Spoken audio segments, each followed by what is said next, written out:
Live from Fargo and serving you on TV, online, and on the go. This is Valley News Live at 6. Breaking news out of Lakes Country tonight as 3 people were found dead this afternoon. It happened at a home in rural Ogama, Minnesota. That's where Valley News Team's Callie Hubbard is. Callie, what can you tell us? I'm here right off Highway 34 in Ogama, Minnesota, which is about 25 miles north of the place. Now, there's police tape surrounding the entire home, as you can see behind me. There's also the home behind that where many people have been sending us videos and sent us messages saying that was a mother and her 2 kids that were found dead. Investigators tell us that the call came in around 9 p.m. The bodies are being taken to Ramsey County Medical Examiner's Office for formal identification and autopsy. Now, no one is in custody at this time, and investigators believe that there is no real threat to the public. Live in Ogama, Minnesota, Callie Hubbard, Valley News Live. All right, thank you, Callie. Stick with Valley News Live on this developing story by following us online or by liking Valley News Live on Facebook. A state of emergency has been declared in the city of Fargo in anticipation of spring flooding. Valley News Team's Rose Itzkovitz has more on what to expect on the city's fight against the flood.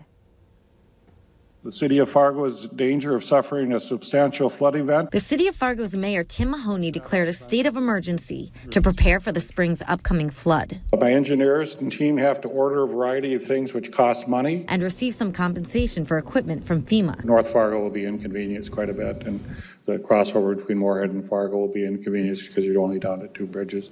And then South Fargo will have trouble on 52nd. If we over-prepare, we're fine with that. We just don't want to risk under-preparing. On Friday, the flood outlook raised a couple feet. Previously, the worst-case scenario was looking to be around 39 feet. Now, there's a 5% chance it'll get to 41.4 feet. And the levels were raised quite substantially. With a record in 2009 of just under 41 feet, the city says a lot of work will require volunteers to operate the spiders, the machines making sandbags. It takes about 80 to 100 to run each spider. The city hopes for 200 volunteers at any given time. The goal is to make 1 million sandbags in about 10 days. I think it's a great opportunity for a workout and get out there and be with the public and have a great time. So, Mayor Tim Mahoney says when it comes to community service, the city of Fargo usually exceeds his expectations. Maybe we can get some competition in it. In Fargo, Rose Itzkovitz, Valley News Live.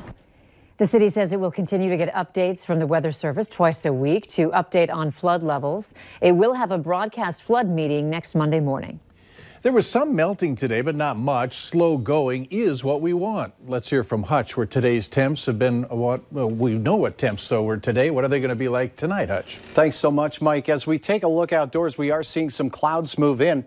And our weather of late, temperatures just above freezing, sure has felt nice, and it is beginning to melt our piles of snow here across the valley. But the good news is at night, our temperatures drop down below freezing. So we have a slow melt process going on right now. That looks like it will continue through this work week. So good news with regards to the flood there. A little bit of precipitation showing up on the radar moving into south central portions of North Dakota. And a look at the DOT camera on Interstate 94 near Jamestown, not showing a significant impact from that. This evening, temperatures will slowly slip below freezing for most of it. The south winds do decrease as we go through the evening hours. And in Grand Forks, we'll be well below freezing for the majority of our evening with decreasing wind as well. I'll have details on your forecast for your Tuesday. And some terrific weather ahead, but something that could trigger a more faster melt is on the way as well. I'll have details on all of that here in a few moments. All right, thanks. The woman charged in the death of her 4-month-old son was sentenced to 12 years in prison with 2 years of supervised probation earlier this morning. 25-year-old Justice Lang pleaded guilty to 1 count of negligent homicide and 1 felony count of child neglect after she and the baby disappeared last summer for 6 days. The boy's body was later found in a slough. Lang told the court she takes full responsibility for using meth and for the death of her son, but it was the judge who had the last word, calling for the courtroom to sit in a minute of silence to reflect on the baby's last moments of life as he was starving to death after being in the heat for 6 days. Your conduct killed your child. I just keep thinking about the last hour, minute, second of your child's life, and it causes me to lose sleep. The Stutsman County judge handed down a slightly longer sentence than what was decided in the plea agreement. And because of that decision, Lang now has 48 hours to decide if she will take the judge's sentence or if she will withdraw her guilty plea. Police want you to know about a registered sex offender that has moved into the area. Ryan Isaiah Denning is living at 735 14th Street North in Fargo. He is listed as a high-risk offender. He's 35 years old. He's 6 foot 3 inches tall. He weighs 200 pounds, has blue eyes and brown hair. Denning was convicted on May 11th of 2000 for crimes involving Washington State 16-year-old female acquaintance. A 33-year-old man was arrested over the weekend at a bar in Grafton, North Dakota. Police there say Thomas Shropshire was seen on surveillance camera pointing a gun at people inside the Last Chance Bar and Grill. He was arrested for terrorizing, reckless endangerment, and possession of a firearm in a liquor establishment. The search continues tonight for a male suspected of reckless driving and fleeing an officer after he allegedly shoplifted from Mac's on Main in Fargo. The individual was acting irrational and reckless after officers say they made a traffic stop on suspicion.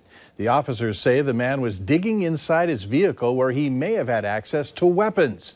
This made the officers draw their weapons. He ended up taking off a chase and was called off for the public's safety. Authorities say they know who he is.